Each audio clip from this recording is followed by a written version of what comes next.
essence of the Jiva and essence of Jagat and essence of Ishvara.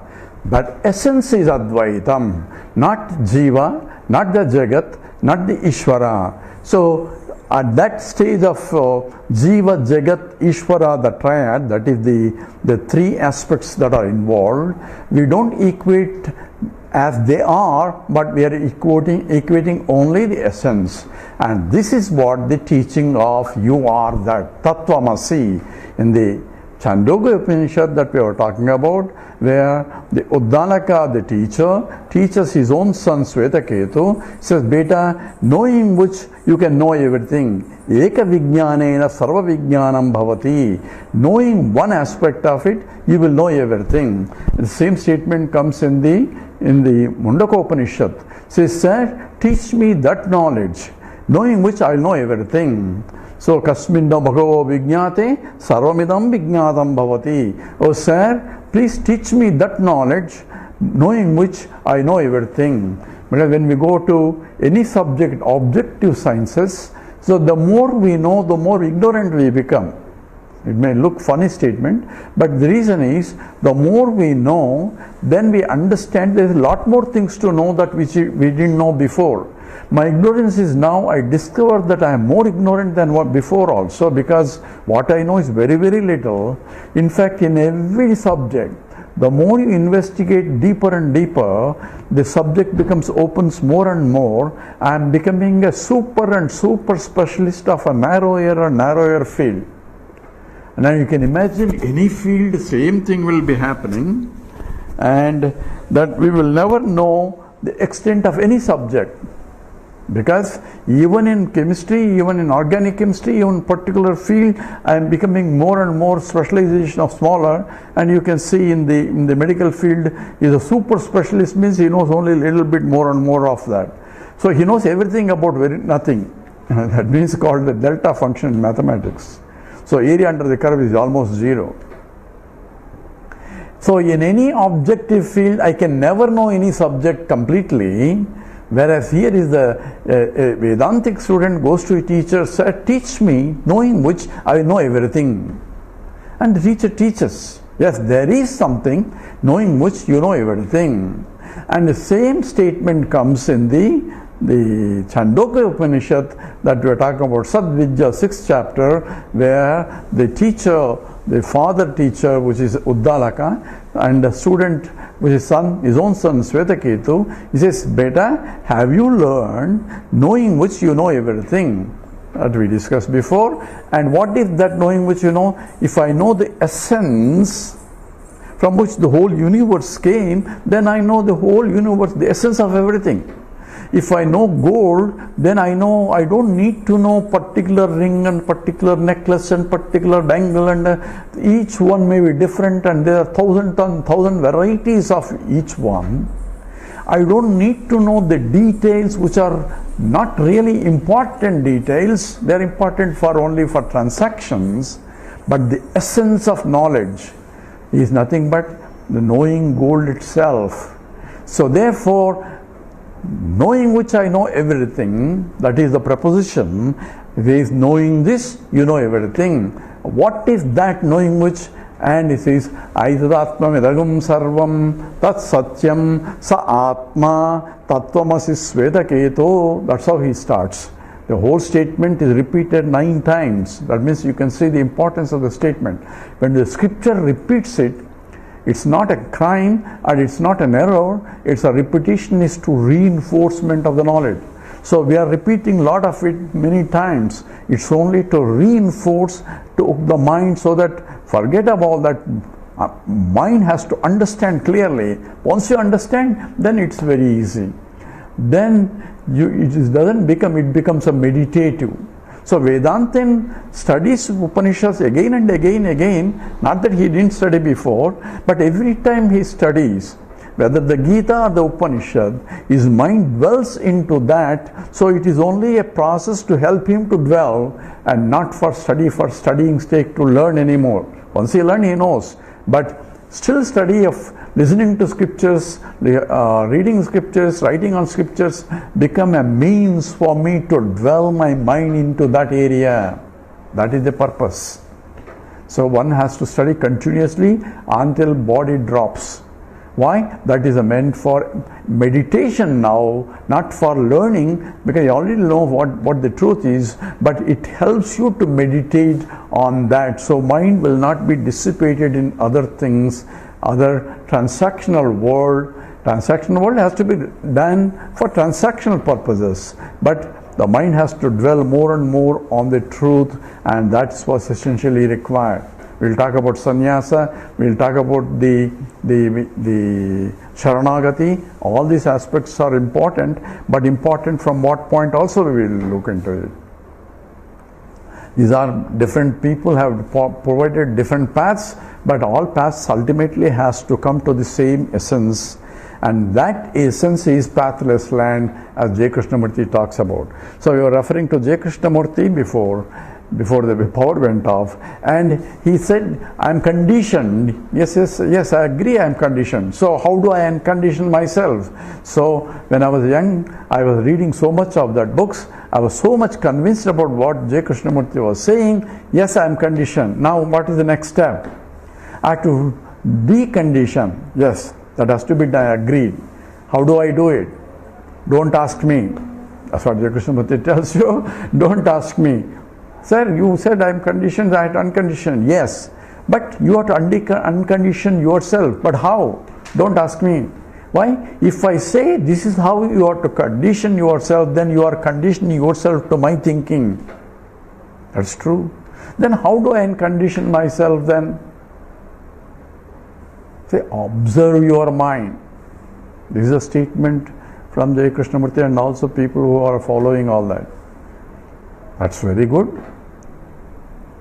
Then I had a doubt. Who is an observing the mind? That question was not asked. Who is an observer of the mind? If the mind is conditioned, who is an observer of the conditioned mind? I am. Who is that I am? I have to be very careful. I am pure Brahman doesn't have to observe, and there is nothing to observe. So when it says observe your mind, it is again instruction to the mind only. Then how does the mind which is conditioned has to observe its conditioning to get out of the conditioning? This is a problem. I struggled hard so much until I thought this is also useless. So I became in fact agnostic in the process, until I got exposed to Vedanta, where it says, yes, you are conditioned. A condition is nothing but ignorance. Ignorance means I don't know who I am. Then how do I know? Then who has ignorance? How does the ignorance of myself will go? So ignorant mind is asking about the ignorance that the mind has, same as conditioning. So how does it go? That ignorant mind has to get educated by a process, because no ignorance will go just like that, by touching or by doing or by thinking. No ignorance will go. If I start thinking I don't know chemistry, sit down and think about chemistry, nothing will happen. I had to go to a teacher who knows chemistry and learn and go through the discipline of chemistry learning process. Then only my mind, which is ignorant of chemistry, will gain the knowledge of chemistry through a process called the vritti jnanam. A thought process is required, because it is a thinking process where learning also a thinking, because the learning thinking has to eliminate I don't know thought. I don't know chemistry, I don't know physics, I don't know biology, I don't know organic chemistry, I don't know about ketones, all those things are not, I don't know. But that I don't know is the thought has to be removed by I know now, by a jnana vritti, by the knowledge thought has to remove the ignorance thought. Ignorance thought can only be removed by knowledge thought. So I don't know myself is obvious, because when I take myself what I am not, then it says you are not that, you are a subject and that's an object. Then how do I know subject? Go through jnana vritti, go through a process of learning that points out, Vedanta points out through the analysis that you are not this and you are pure, the Brahman, which is substratum, the essence of Jiva, Jagat and Ishvara. That's what the scripture is telling you.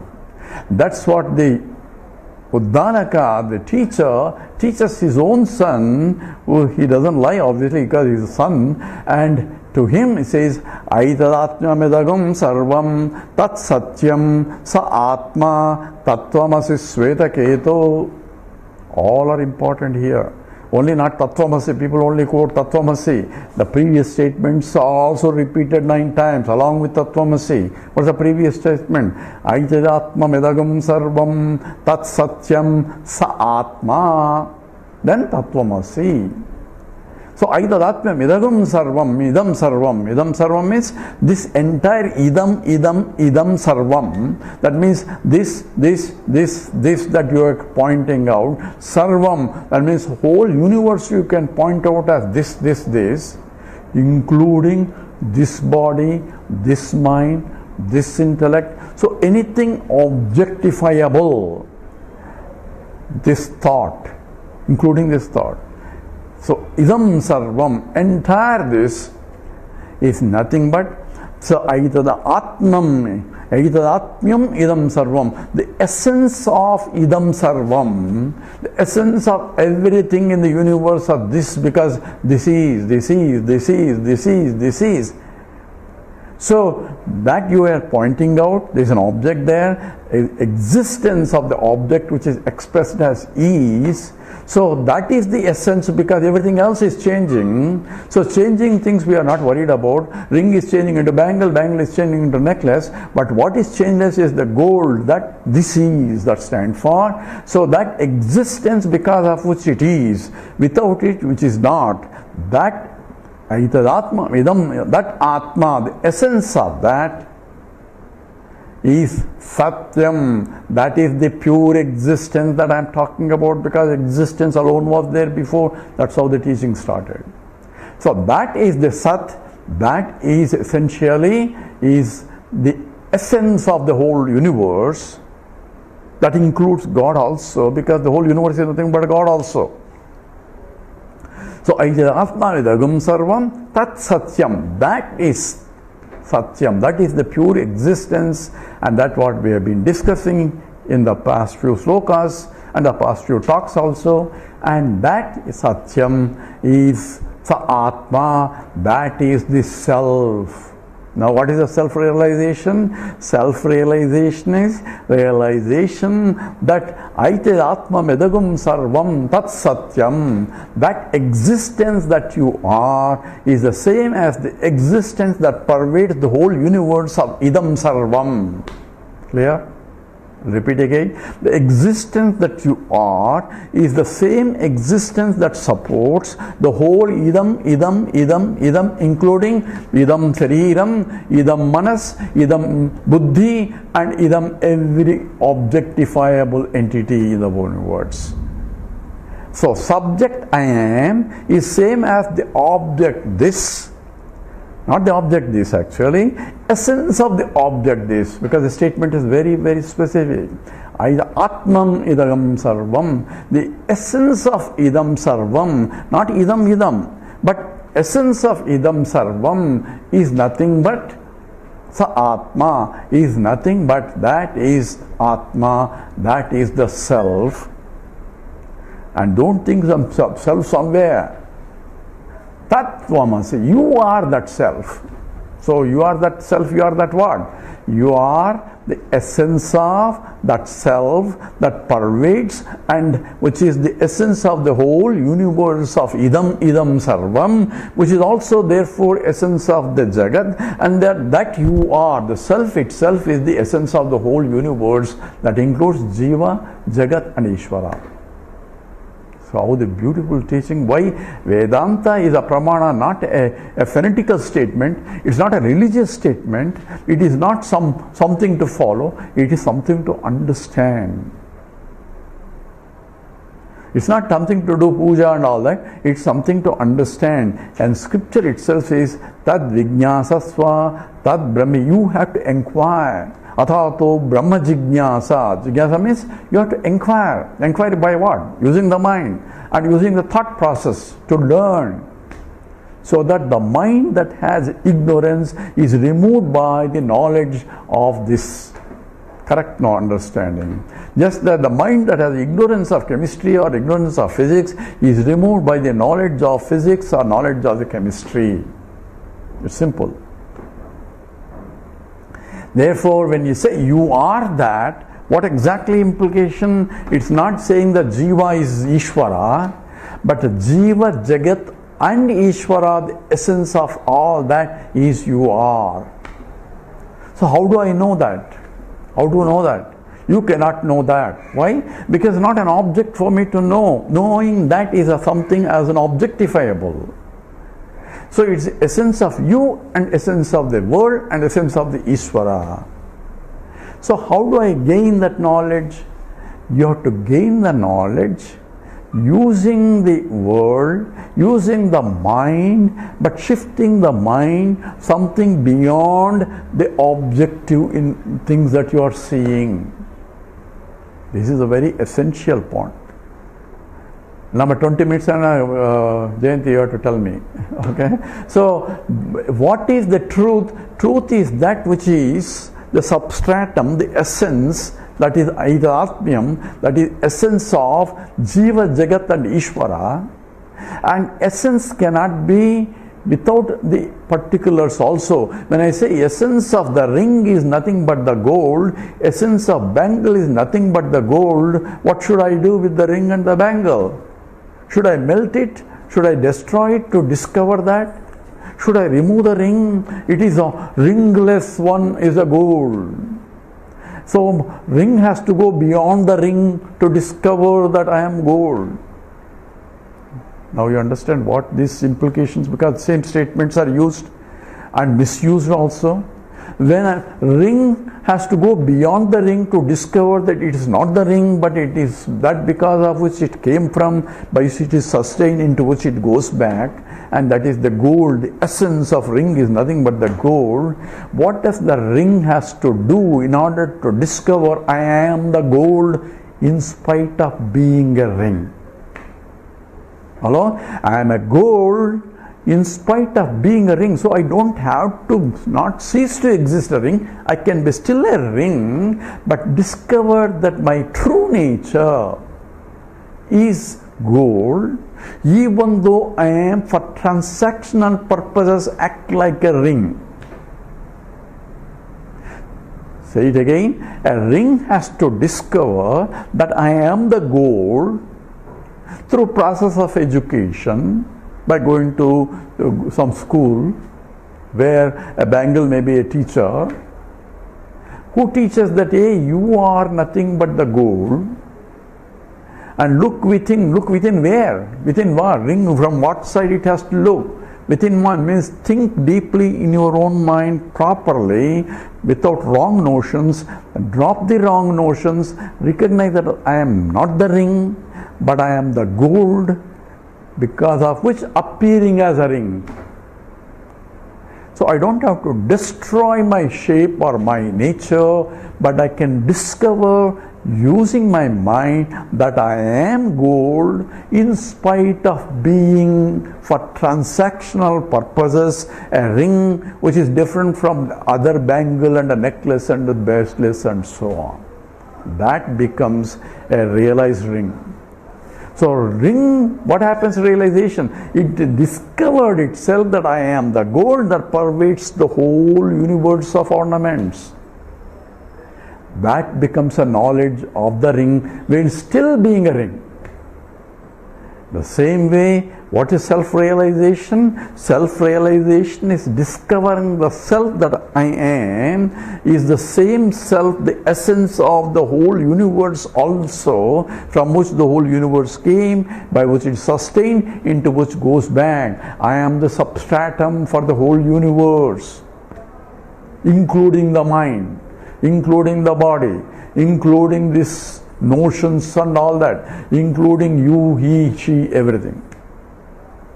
That rediscovery, that realization, that's called realization, by reanalysis, proper analysis, using Vedanta Pramana, is self-realization, to know what exactly self means. I cannot sit down and inquire who am I until I have this proper education.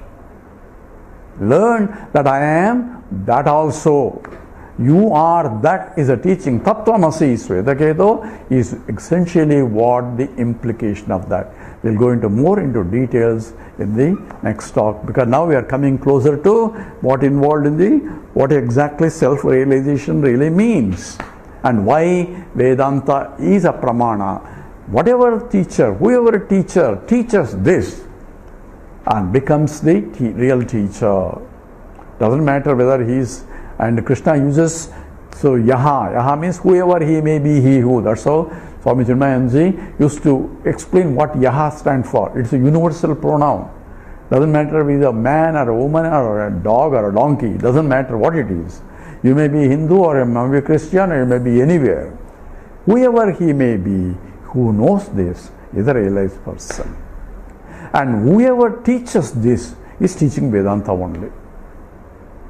This may be more not just Vedanta, particular books we are not talking about, but the essence of all the books is nothing but this, called Mahavakyas. All essence of four Vedas is nothing but Mahavakyas. If I understood Mahavakyas, then I understood Vedanta. If I understood Vedanta, then I can pass on the knowledge of Vedanta to anybody. So a right teacher is the one who understands Vedanta correctly, Shastrasya, Guru Vakyasya Satya Buddhavadarna, who has a faith in the teacher, and that to that teacher only the scripture says Tad Vijnanartam sa Gurum eva abhigachet samitpanihi sotriyam brahmanishtam. We come back to this in the next talk. Om Purnamada Purnamidam Purnat Purnamudachyate Purnasya Purnamadaya Purnameva Vasishyate. Om Shanti Shanti Shanti. Harihi Om Sri Gurubhyo Namaha. Harihi Om.